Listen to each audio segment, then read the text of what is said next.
বিএনপির স্থায়ী কমিটির সদস্য ডাক্তার এম জাহিদ হোসেন বলেছেন, যারা মুখে ইসলামের কথা বলে তাদের কথা ও কাজের মধ্যে কোনো মিল নেই।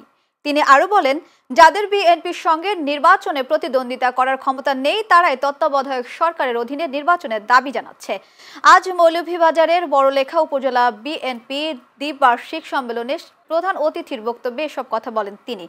উপজেলার আব্দুর রহমান কনভেনশন হলে এ অনুষ্ঠানের আয়োজন করা হয়। সম্মেলনে সভাপতিত্ব করেন বড়লেখা উপজেলা বিএনপির আহ্বায়ক জয়নাল আবিদিন। অনুষ্ঠানে প্রধান বক্তা ছিলেন বিএনপির সিলেট বিভাগীয় সাংগঠনিক সম্পাদক আলহাজ জি.কে. গাউস।